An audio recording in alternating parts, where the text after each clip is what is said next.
করি খুব ভালো আছো, আমিও ভালো আছি তোমাদেরই আশীর্বাদে। বন্ধুরা, আজ আমরা আলোচনা করব চাণক্যের 5টি অমূল্য বাণী, বা বলতে পারো চাণক্যের 5টি প্রসিদ্ধ বাণী, যা তোমাদের জীবনে কর্মধারাকে একদম বদলে দিতে পারে। আর চাণক্য ছিলেন একজন দার্শনিক, একজন রাজনীতিবিদ, একজন শিক্ষক। চাণক্যের নীতি সেটা শুধু কৌশল নয়, সেটা শেখায় আমাদের জীবনকে, সব চ্যালেঞ্জকে মোকাবিলা করা। তো বন্ধুরা, আজকের এই ভিডিওটি তোমরা যদি ধৈর্য সহকারে স্কিপ না করে দেখো, তাহলে তোমরাও হয়ে উঠতে পারবে চাণক্যের মতো একজন দার্শনিক, রাজনীতিবিদ ও শিক্ষক। তো বন্ধুরা, ভিডিওটি বেশি কথা না বলে আমরা আজ শুরু করছি চাণক্যের এই 5টি নীতি, যা তোমাদের জীবনকে বদলে দিতে পারে। 1 নম্বর, চাণক্য বলেছিলেন, শিক্ষাই একমাত্র সম্পদ যা তোমাদের জীবনকে বদলে দিতে পারে। বন্ধুরা, আমি তোমাদেরকে কিছু উদাহরণ দিয়েও আজ আমি বোঝাবো। শিক্ষা এমন একটি সম্পদ যা তোমরা দেশকে বদলাবে। জ্ঞানহীন কোনো কিছুর মূল্য নেই। আমি দুটো উদাহরণ দিচ্ছি, সাকিব আর রাজীব। সাকিব ছোটবেলা থেকেই ব্যবসা করত। সে সবসময় টাকার পিছনে দৌড়াতো, তার লাগতো টাকা, টাকা ছাড়া কিচ্ছু হবে না। সে ভাবতো টাকা দিয়ে সব কিছু কেনা যায়। সাকিব। রাজীব ছিল একজন গরিব ঘরের, কিন্তু রাজীব ছোটবেলা থেকেই পড়াশোনার প্রতি মনোযোগ ছিল। রাজীব ভাবতো সে যদি শিক্ষা গ্রহণ না করে, যতই সে টাকা রোজগার করুক না কেন, মানুষ তো তাকে বোকা বানিয়ে দেবে। কারণ তার পেটে যদি বিদ্যা না থাকে, সে তো টাকারও হিসাব করতে পারবে না। আর তখন ধরো তার কাছে লাখ টাকাও হলো না কেন, মানুষ তো তাকে বোকা বানিয়ে দেবে এবং অন্য কেউ তার টাকাকে রাজত্ব করবে। এ ছিল রাজীবের চিন্তাধারা। আর সাকিবের চিন্তাধারা ছিল, আমার কাছে টাকা হবে অনেক, আমার কাছে বিল্ডিং বাড়ি হবে, আমি আজকে 4 হুইলার নিয়ে ঘুরবো। সাকিব এমন ছিল, তার পেটে কোনো বিদ্যা ছিল না।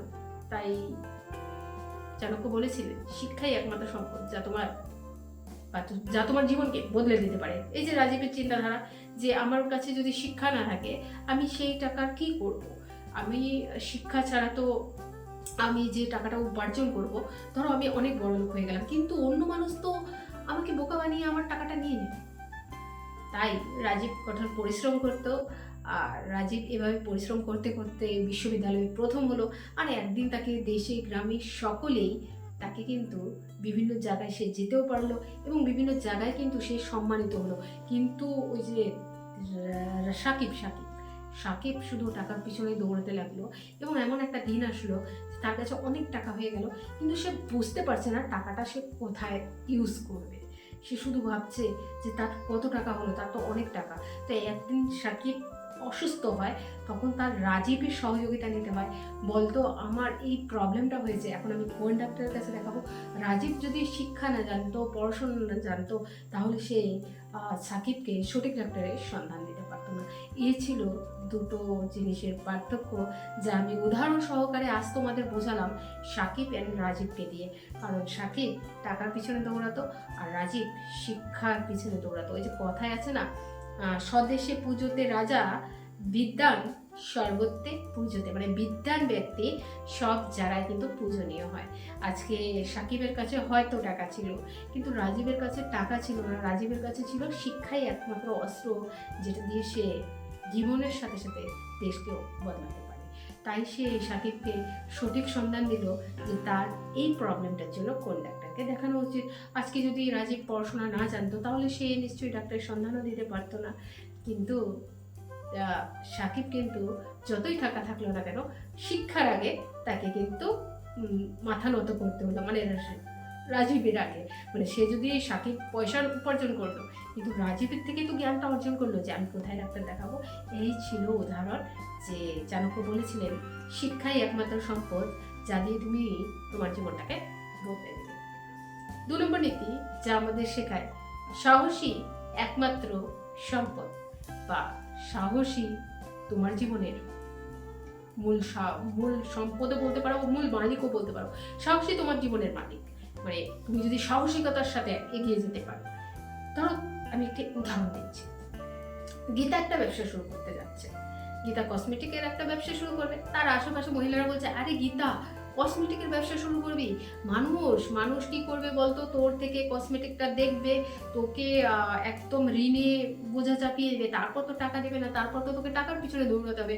জানিস গীতা, আমিও তো করেছিলাম এই পুজোর আগে, এই বিভিন্ন কাজের আগে অনেক কসমেটিক প্রোডাক্ট নিয়ে এসেছিলাম, বাড়ি বাড়ি গিয়ে বিক্রি করেছিলাম, কিন্তু পরিণয়ে আমাকে কেউ টাকা দিল না, আমাকে কিন্তু ঋণের বোঝা বহন করতে হচ্ছে। গীতা একদম না, একদম করবি না গীতা তুই। এই যে গীতাকে ডিমোটিভেট করছে তার পাড়া প্রতিবেশী। তার পাড়া প্রতিবেশী চাচ্ছে না যে গীতা একজন কসমেটিক বা ভালো জায়গায় গিয়ে দাঁড়াক, একজন প্রকৃত ব্যবসায়ী হয়ে উঠুক।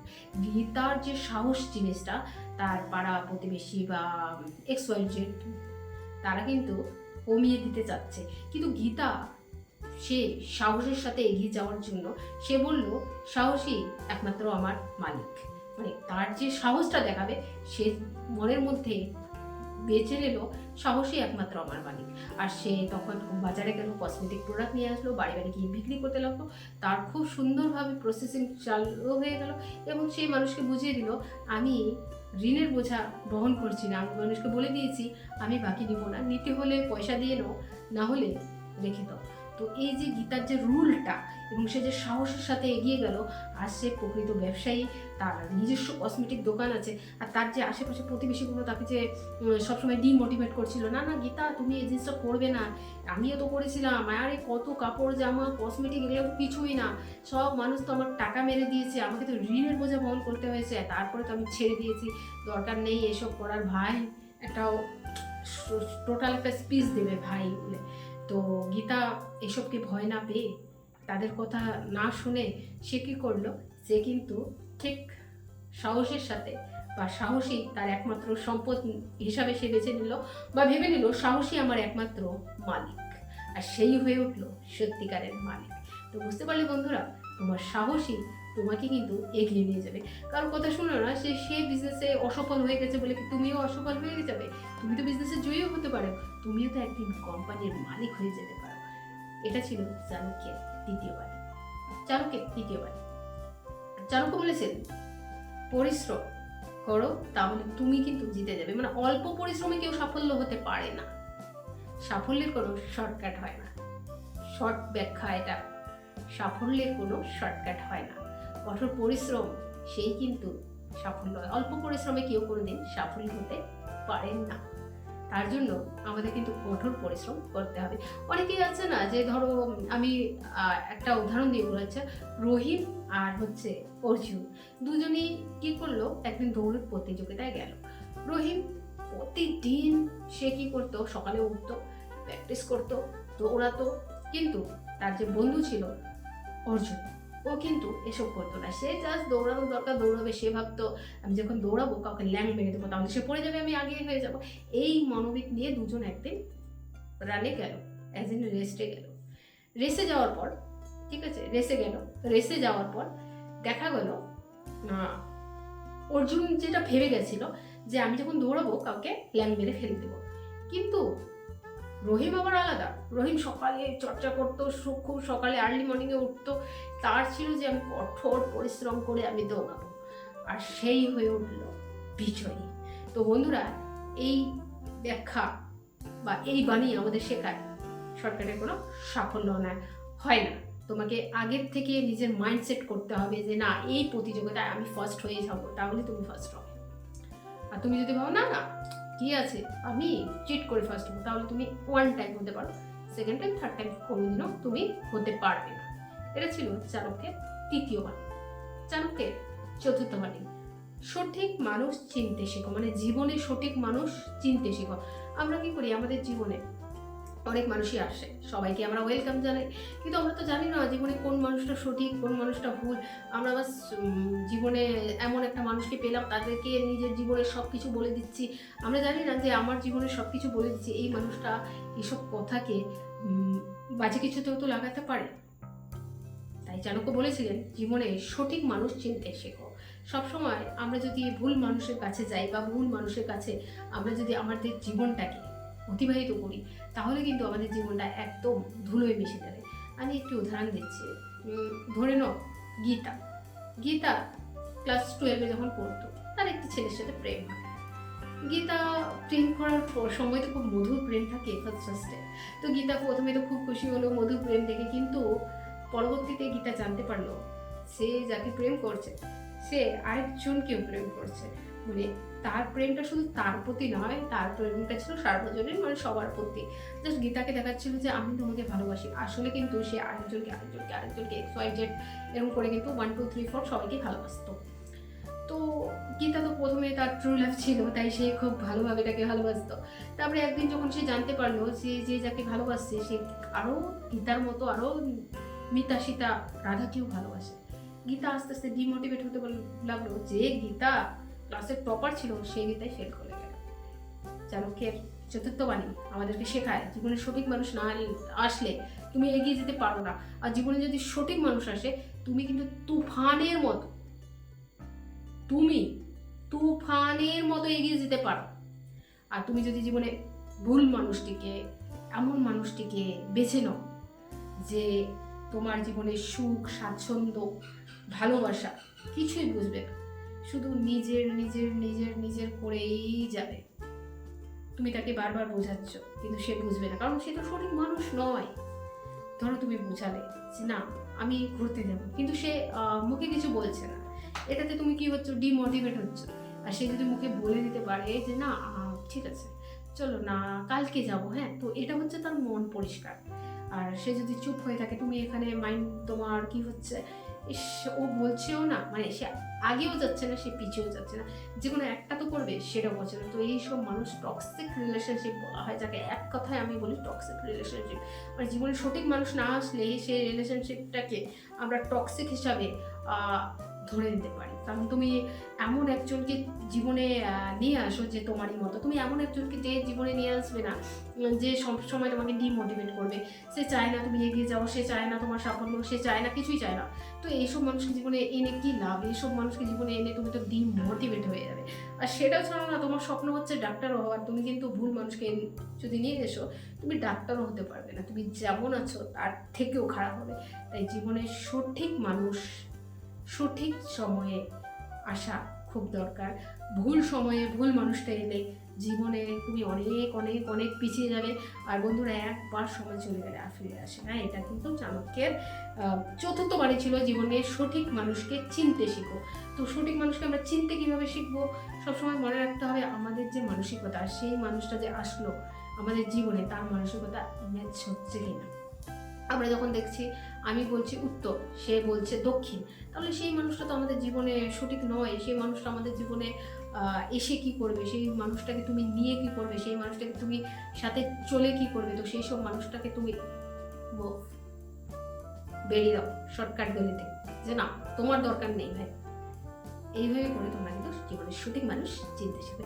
চাণক্যের 5 নম্বর বাণী, যা আমাদেরকে শেখায় সময়ই মূল্য সম্পদ। মানে সময়ই আমাদের সব থেকে বড় সম্পদ। মানে আমরা যদি সময়কে সঠিকভাবে ব্যবহার করতে পারি তাহলে আমরাও হয়ে উঠতে পারবো চাণক্যের মতো একজন অসাধারণ ব্যক্তি। কিন্তু আমরা কি করি, সময়কে সঠিকভাবে ব্যবহার করি না। আমরা কি করি সবসময়, না এই টাইমটা পড়াশোনা করবো না, এই টাইমটা স্ক্রল ডাউন করি। আমরা এইভাবে স্ক্রল ডাউন করেই যাচ্ছি। কিন্তু আমরা কালকে পরীক্ষা, আমাদের তো কালকে পরীক্ষা, আমরা যদি এভাবে করে স্ক্রল ডাউন করতে থাকি তাহলে কি আমরা পরীক্ষায় ভালো রেজাল্ট করতে পারবো? কিন্তু বন্ধু, আমরা যদি সারা দিন এভাবে করে বই পড়ি, আমরা যদি সারা দিন রাত জেগে মুখস্থ করি, আমরা যদি সারা দিন এইভাবে আয়নার সামনে দাঁড়িয়ে বলতে পারি হ্যাঁ আমি পারবো, আমি টপার, আমি হয়ে উঠতে পারবো জীবনের সব থেকে, সেই ব্যক্তি যে বলবে সব কিছু জীবনে সম্ভব যদি থাকে কঠোর পরিশ্রম, তাহলে আমরা হয়ে উঠতে পারি জয়ী। তো বন্ধুরা, সময় সঠিক ব্যবহার করতে শেখো। সময়ই একমাত্র সম্পদ। তোমাদের সঠিক সময়ে কাজ, সঠিক সময়ে বিয়ে, সঠিক সময়ে বেবি, সব কিছুকে সঠিক সময় করতে হবে। সময়ে চলে গেলে সব কিছু কিন্তু একদম জীবনটা কিন্তু অ্যারাউন্ড ওয়াইজ সব কিছু গোলমাল হয়ে যায়। তোমাদের একটা সময় থাকবে যে ক্লাস 12-এর পর আমাকে গ্র্যাজুয়েশন করতে হবে, গ্র্যাজুয়েশনের পর আমাকে চাকরি নিতে হবে, চাকরি নেওয়ার পর আমাকে এই টাইমে বিয়ে করতে হবে, বিয়ে করার পর আমাকে এই টাইমে সন্তান নিতে হবে। এইভাবে তোমাদের সার্কেল ওয়াইজ কিন্তু সব কিছু যদি তোমরা ঠিকঠাক করে রাখো তাহলে সময়ই একমাত্র মূল সম্পদ হবে তোমাদের, যা দিয়ে তোমরা আরও এগিয়ে যেতে পারবে। এটাই হচ্ছে একমাত্র দিক নির্দেশক বা দিক নির্দেশনও বলতে পারো। তো সময়কে তোমরা সবসময় অগ্রাধিকার দাও। তোমরা সময়টা এমন একজনের পিছনে ব্যয় করছো যেই মানুষটা তোমার মেসেজের উত্তর দেয় না, যেই মানুষটা তোমাকে নিয়ে ভাবে না, যেই মানুষটা তোমার জীবনে প্রায়োরিটি নেই, সেই মানুষটাকে তোমরা কেন জীবনে নিয়ে এসে জীবনটাকে ক্ষতি করছো?